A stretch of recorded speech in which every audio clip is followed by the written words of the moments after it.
dans l'eau. Plus l'œuf est droit, plus il est vieux. Désormais, vous confondrez plus un œuf vieux et un nouveau. Et vous cuisinerez toujours avec des produits frais. Voici un nouveau moyen de peler rapidement un œuf dur. Cassez la coquille aux deux extrémités opposées et faites rouler un peu l'œuf sur une surface dure. La coquille s'enlève en quelques coups de main. Si vous avez l'intention de couper l'œuf en tranches pour une salade, il suffit de le couper en deux avec un couteau et de ramasser l'œuf avec une cuillère en quelques secondes et c'est bon. Nous avons besoin d'une grosse rondelle d'oignon et d'une rondelle de poivron. Mettez-les dans une poêle et versez un œuf au centre de chaque petit anneau qu'on vient de découper. Comme vous pouvez le voir, les œufs ne s'étalent pas et prennent la forme des légumes. Faites frire jusqu'à ce qu'ils soient bien cuits et servir avec un petit peu de verdure. C'est un petit déjeuner très beau et très savoureux. Mais cette astuce n'est pas seulement valable pour les légumes. Il suffit de retirer la mie d'un morceau de pain, de faire fondre le beurre dans une poêle, d'y déposer le pain et de verser l'œuf au centre. Dès que l'œuf est pris d'un côté, il suffit de retourner le toast à l'œuf. Il ne faut que quelques minutes pour préparer ce petit déjeuner inhabituel. C'est quand même ça a l'air délicieux. De plus, le jaune d'œuf reste liquide, comme j'adore. Maintenant, nous allons séparer les blancs d'œufs des jaunes. On ajoute une pincée de sel et battez-les au batteur pour qu'ils prennent un peu plus d'épaisseur. Mettez la moitié de cette mousse molle dans la poêle. Maintenant, mettez votre jaune d'œuf et rajoutez un petit peu de blanc à neige. Faites frire d'un côté et puis retournez. 2 minutes dans la poêle et notre œuf incroyablement mou et moelleux est prêt. Écoutez, j'en ai fait un petit hamburger et voici à quoi il ressemble. Pas mal quand même, non? Pour cette astuce suivante, coupons une saucisse ordinaire en 2 moitiés. Ensuite, nous ferons des petites incisions peu profondes tout le long de la saucisse. Nous en ferons un anneau et nous fixerons les extrémités avec un cure-dent pour plus de sécurité. Placez nos anneaux dans une poêle et au centre, bien sûr, un œuf. Regardez comme c'est beau. Ce n'est pas seulement un petit déjeuner original, c'est une véritable composition florale. Et si le matin, vous n'avez absolument pas le temps de préparer quelque chose, les œufs brouillés dans un verre viendront à votre rescousse. Cassez un œuf dans un verre, ajoutez du lait et battez-le avec une fourchette. Mettez le verre en micro-ondes et allumez-le à puissance maximale pendant 2 minutes, s'il vous plaît. Et voilà, une omelette délicieuse, facile et surtout rapide à préparer. À propos, vous voulez également cuire un œuf poché au micro-ondes? Cassez l'œuf dans un verre et versez un petit peu d'eau dessus. Couvrez le verre avec une soucoupe pour que l'eau ne s'évapore pas du verre. Quelques minutes et l'œuf est cuit au degré souhaité. Mais le jaune, vous allez voir, sera encore liquide. Tadam! Magnifique, non? Essayons quelque chose d'un peu plus intéressant. Râpez du chou rouge au mixeur, c'est bon. Maintenant, séparez le blanc de l'œuf du jaune. Ajoutez du jus de chou. Remuez un petit peu et ajoutez un petit peu de jus de citron pour changer la teinture de notre petit mets. Versez ensuite la substance obtenue dans une casserole et lorsqu'elle a pris, y versez un autre blanc d'œuf. Nous plaçons les jaunes d'œufs sur le dessus de la façon à ce que ce tout ressemble à un symbole yin-yang. Nous obtenons ainsi un petit déjeuner vraiment équilibré, hors du commun, sain et surtout délicieux. Il nous faut maintenant un œuf dur. Il doit être encore chaud. Nous allons le mettre dans un moule que nous avons fabriqué avec un morceau de carton et des élastiques. Nous plaçons un bâton en bois sur le dessus et nous fixons son autre extrémité avec des élastiques. De cette façon, nous laissons l'œuf refroidir afin qu'il puisse garder la forme du bâton de bois. Au premier coup d'œil, on dirait un œuf cabossé. Mais vous allez voir quand il est ouvert. Des cœurs d'œufs de...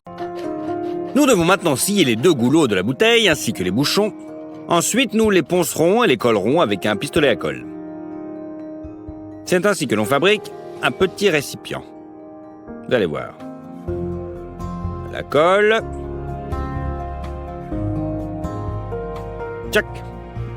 On peut y ranger par exemple des cartes mémoire. Et le grand avantage est qu'il est complètement étanche. Il suffit de le sortir de l'eau et d'éliminer l'humidité. Pas mal, non? Retirez les cartes.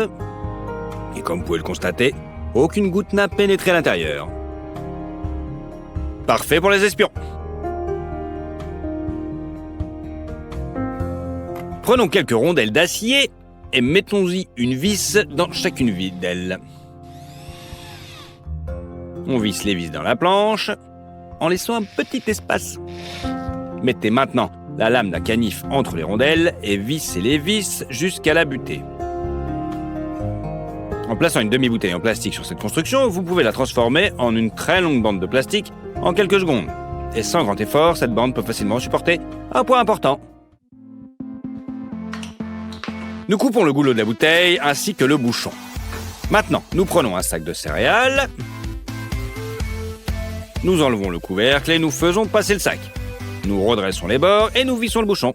Il est maintenant beaucoup plus facile de vider le sac de céréales. Et le couvercle garde les céréales à l'intérieur du sac. À l'abri des insectes.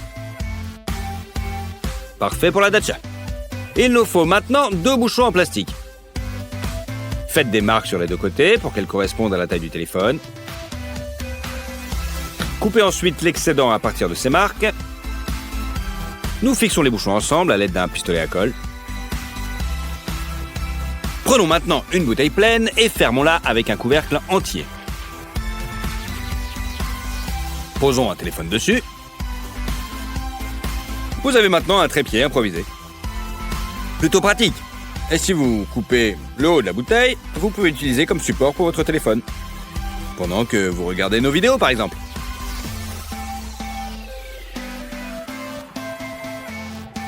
Et voilà. Pas mal, non? Faisons un petit trou au milieu du bouchon et vissons un boulot à mi-chemin. Puis vissons-le dans le support de téléphone. Et voilà notre trépied prêt. Et c'est aussi parfait pour un appareil photo. Facile et pratique. Si tu as besoin de séparer le jaune du blanc, casse un œuf dans un bol et ensuite mets une bouteille pressée sur le jaune. Presse une bouteille sur le jaune, quoi. Hop, le jaune est aspiré. Il suffit ensuite de le mettre dans un autre récipient. C'est facile. Pour éclairer un grand espace avec une petite torche, placez-la sur le goulot de la bouteille d'eau. On appuie là contre la paroi d'un bidon en plastique. Regardez comme le brille. On éteint. Bim!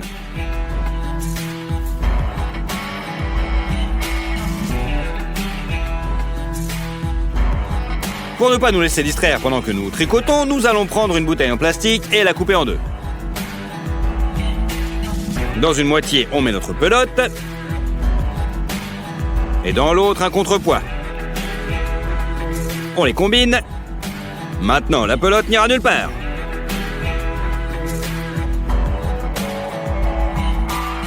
Coupez la bouteille en 2 et assemblez les 2 moitiés comme celle-ci. Mettez des glaçons à l'intérieur et ils fondront beaucoup plus lentement. Et c'est beaucoup plus pratique d'en mettre dans un verre.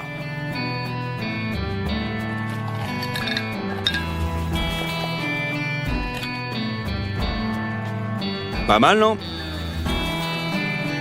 À l'aide d'un poinçon, faites un trou dans le fond de la bouteille. Ensuite, glissez le ballon dans la bouteille et faites-le glisser le long du goulot. Puis, versez-y de l'eau. Mettez des fleurs sur le goulot et le tour est joué. Quel vase original, non? Les bouteilles vides prennent trop de place dans la poubelle. Il suffit de les écraser et de les rouler avant de les jeter pour qu'il reste de la place dans votre poubelle. Mais bon, j'espère que vous le saviez.